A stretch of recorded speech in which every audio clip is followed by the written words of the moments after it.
ഈ ക്വസ്റ്റ്യൻ നോക്കാം. Which of the following cannot be a valid assignment of probabilities for outcomes of sample space W1, W2, etc. W7 എന്നിട്ട് തന്നിരിക്കുകയാണ്. ഇതൊരു different category question ആണ്. ഇത് ഞാൻ പറഞ്ഞുതരാം, ശ്രദ്ധിച്ചിരിക്കുക. ക്വസ്റ്റ്യൻ വായിക്കുമ്പോൾ ചിലപ്പോൾ ഒന്നും മനസ്സിലാവില്ല. ഞാൻ പറഞ്ഞുതരാം എന്താണെന്ന്. സാമ്പിൾ സ്പേസ് എന്താണെന്ന് അറിയാമല്ലോ അല്ലേ? ഇപ്പം നിങ്ങൾ ക്വസ്റ്റ്യൻ ക്ലിയർ ആവാൻ വേണ്ടി ഞാനൊരു സിമ്പിൾ എക്സാമ്പിൾ പോലെ പറയട്ടെ. 7 ഫേസുള്ള ഒരു ഒബ്ജക്റ്റ് ഇടാണ്. മറ്റേ ഇതല്ല, ഡൈ അല്ല. ഡൈ എന്ന് പറഞ്ഞു കഴിഞ്ഞാൽ 6 ഫേസസ് അല്ലേ. 7 ഫേസുള്ള ഒരു പ്രത്യേക ഷേപ്പിലുള്ള ഒരു ഒബ്ജക്റ്റ് ഇടുന്നു. ഓരോ ഫേസിലും W1, W2, W3 എന്നൊക്കെ മാർക്ക് ചെയ്തിരിക്കുക. അങ്ങനെ പ്രത്യേക ഷേപ്പിലുള്ളൊരു ഒബ്ജക്റ്റാണ്. ഒരു 3 ഡയമെൻഷണൽ ഒബ്ജക്റ്റാണ്. 7 ഫേസ് ഉണ്ട്. മനസ്സിലായാലോ? 7 ഫേസ് ഉണ്ട്. ഇപ്പോൾ തൽക്കാലം ഞാനിത് വരയ്ക്കണമൊന്നുമില്ല. ക്യൂബല്ല, ക്യൂബ് എന്ന് പറഞ്ഞാൽ 6 ഫേസ് അല്ലേ ഉള്ളൂ. 7 ഫേസുള്ള ഒരു സോളിഡ് ഒബ്ജക്റ്റ് ഇട്ടു. ഓരോ ഫേസിലും W1, W2, W3 അങ്ങനെ 7 ഫേസിലും മാർക്ക് ചെയ്ത് വെച്ചിട്ടുണ്ട്. ഓരോ ഫേസിൻ്റെയും സർഫസ് ഏരിയ വ്യത്യാസമുണ്ട്. W1 കുറേയും കൂടി ലാർജർ ആകുമ്പോൾ, ഒരു ഉദാഹരണം പറയുന്നതാണ് കേട്ടോ, W2 കുറച്ച് ചെറുതാണ്. അങ്ങനെ ആ രീതിയിൽ എടുത്താൽ മതി. അപ്പോൾ ഇതിടുമ്പോൾ വ്യത്യാസം ഉണ്ടാവും. W1 കിട്ടാനുള്ള ചാൻസ് ആയിരിക്കില്ല W2 കിട്ടാനുള്ള ചാൻസ്. കാരണം W1 കൂടുതൽ സർഫസ് ഉണ്ടെങ്കിൽ W1 ആയിരിക്കും കൂടുതൽ സമയം വീഴുന്നത് ഇട്ട് കഴിഞ്ഞാൽ. നമ്മൾ സാധാരണ ഡൈ അങ്ങനെയല്ല. സാധാരണ ഡൈ എല്ലാ ഫേസിനും ഒരേ സർഫസ് ഏരിയ ആയതുകൊണ്ട് ഈക്വൽ ചാൻസ് ആണ്. നിങ്ങൾക്ക് ക്വസ്റ്റ്യൻ ക്ലിയർ ആവാൻ വേണ്ടി ഞാനിങ്ങനെ പറയുന്നതാണ്. അപ്പോൾ ഈ ക്വസ്റ്റ്യൻ ക്ലാരിറ്റി കിട്ടാൻ വേണ്ടി പറയുകയാണ്. 7 ഒബ്ജക്ട്സ് ഉണ്ട് സാമ്പിൾ സ്പേസിൽ. ഉദാഹരണത്തിന് 7 ഫേസ് ഉള്ള ഒരു സോളിഡ് ഒബ്ജക്റ്റ് ഇടുന്നു. ഓരോ ഫേസിലും W1, W2 എന്നൊക്കെ മാർക്ക് ചെയ്തിട്ടുണ്ട്. അപ്പോൾ അതിട്ട് കഴിഞ്ഞാൽ വരുന്ന സാമ്പിൾ സ്പേസ് ഇതായിരിക്കുമല്ലോ. ഇതിലേതെങ്കിലും ഒന്നല്ലേ വീഴുള്ളൂ. പിന്നെ ഓരോന്നിൻ്റെ ചാൻസിൽ വ്യത്യാസം വരാം.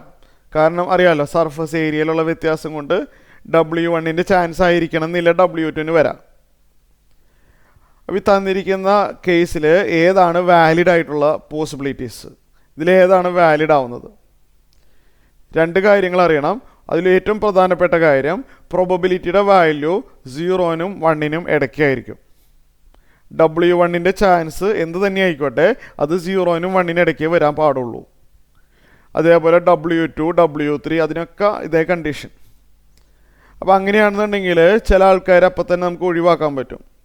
ഇത് നമുക്ക് ഒഴിവാക്കാൻ പറ്റിയ ഒരാൾ D ഒരിക്കലും പോസിബിൾ അല്ല. ഡിയും പോസിബിൾ അല്ല. ഡി പോസിബിൾ അല്ല. അതിൻ്റെ കാരണം എന്താ അറിയാമോ? ഇവിടെ ഒരു -0.1 വന്നിട്ടുണ്ട്. W1 കിട്ടാനുള്ള ചാൻസ് -0.1 ആണ്. പ്രോബബിലിറ്റി ഒരിക്കലും മൈനസ് വരില്ല. 0നും 1നും ഇടയ്ക്ക് വരാൻ പാടുള്ളൂ. അപ്പോൾ ഡി പോസിബിൾ അല്ല, ഇയും പോസിബിൾ അല്ല. അതിനുള്ള കാരണം ഇതെവിടെ ഒരു ചാൻസ് കണ്ടോ, 15/40. ഇത് 1 പോയിൻറ്റ് സംതിങ് അല്ലേ ചെയ്തു വരുമ്പോൾ. പ്രോബബിലിറ്റി ഒരിക്കലും 1നേക്കാളും കൂടുതലാവില്ല. അങ്ങനെ ഇത് പോയി. അപ്പോൾ ഡിയും ഇയും എന്തായാലും പോസിബിൾ അല്ല. പിന്നെ എയും ബിയും സി ആണ് ഇനി നമ്മളൊന്ന് ചെക്ക് ചെയ്യാനുള്ളത്. ഇനി ഞാൻ വേറൊരു കാര്യം പറയട്ടെ.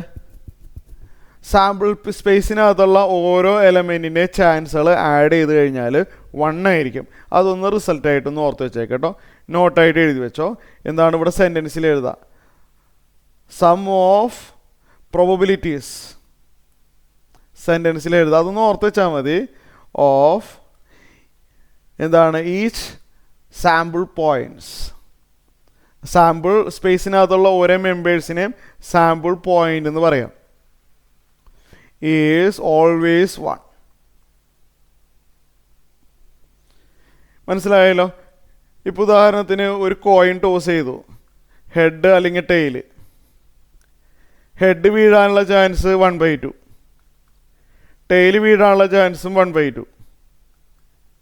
ആഡ് ചെയ്യുമ്പോൾ 1 കിട്ടുന്നില്ലേ? അപ്പോൾ ഒരു സാമ്പിൾ സ്പേസിനകത്തുള്ള ഓരോ മെമ്പേഴ്സിൻ്റെയും ചാൻസുകൾ ആഡ് ചെയ്താൽ 1 കിട്ടും. അത് ഓരോ മെമ്പേഴ്സിനും ഡിഫറെൻറ്റ് പ്രോബബിലിറ്റി ആയാലും സാരമില്ല. എല്ലാ മെമ്പേഴ്സിൻ്റെയും പ്രോബബിലിറ്റി ആഡ് ചെയ്താൽ 1 കിട്ടും. അപ്പോൾ 1 കിട്ടുന്നുണ്ടോ എന്ന് നോക്കാം നമുക്ക്. മനസ്സിലായല്ലോ? അപ്പോൾ ഞാൻ സൊല്യൂഷൻ ഇവിടെ എഴുതാൻ പോവാണ്. ഡിയും ഇയും അല്ല. കാരണം എന്താണ്? D is not possible. ഞാനിവിടെ സ്റ്റെപ്പ് എഴുതിയേക്കാം. D is not possible. എന്താ കാരണം? റീസൺ അവിടെ എഴുതണം എക്സാമിന്. P(W1) എന്താണ്? നെഗറ്റീവാണ്. പ്രോബബിലിറ്റി ഒരിക്കലും നെഗറ്റീവ് ആവില്ല. D is not possible. പിന്നെ E also not possible. E is not possible. എന്താ കാരണം? കാരണം എന്താണ്? അവിടെ P(W7) അത് 1-നേക്കാളും കൂടുതലായിട്ടുണ്ട്.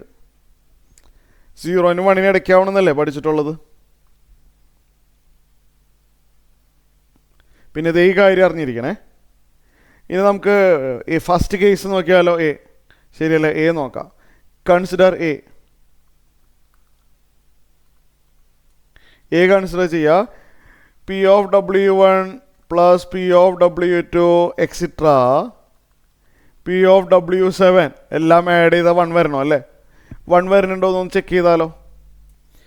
യെസ്, ആഡ് ചെയ്യുമ്പോൾ 1 കിട്ടുന്നുണ്ട്. ഞാൻ ചെയ്ത് കാണിക്കണില്ല, നിങ്ങൾ ആഡ് ചെയ്ത് നോക്കിക്കോ. ഇതെല്ലാവരും കൂടി ആഡ് ചെയ്ത് നോക്കാം നിങ്ങൾക്ക്. ഇത് ആഡ് ചെയ്യുമ്പോൾ നിങ്ങൾക്ക് 1 കിട്ടും. So A is valid, possible. നമുക്കിനി ബി നോക്കാം. Consider B. ബിയിൽ എല്ലാം ആഡ് ചെയ്ത 1 കിട്ടുന്നുണ്ടല്ലോ. 1/7 പ്ലസ് 1/7 പ്ലസ് 1/7 1/7 7 തവണ ആഡ് ചെയ്യാം അല്ല? അവിടെയും 1 കിട്ടുന്നുണ്ട്. P(W1) പ്ലസ് P(W2) എക്സിട്രാ 1 കിട്ടുന്നുണ്ട്. അതുകൊണ്ട് ബി ഈസ് വാലിഡ്. ഇനി ഒരെണ്ണം കൂടി നോക്കാറുണ്ട്. Consider C. സി നോക്കാം. ഇതെല്ലാം ആഡ് ചെയ്ത് കഴിഞ്ഞാൽ 1 കിട്ടുന്നുണ്ടോ നോക്കിയേ.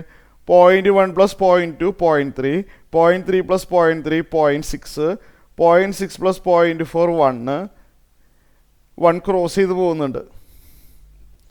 അപ്പോൾ ഇവിടെ സിയിൽ ശരിയാവുന്നില്ല. P(W1) പ്ലസ് P(W2) എക്സിട്രാ ചെയ്തപ്പോൾ >1 വരുന്നുണ്ട്. 1 വന്നില്ല. കറക്റ്റ് 1 തന്നെ വരണം. അപ്പോൾ സി ഈസ് നോട്ട് വാലിഡ്. അപ്പോൾ ഈ ക്വസ്റ്റ്യൻ ക്ലിയർ ആയല്ലോ അല്ലേ?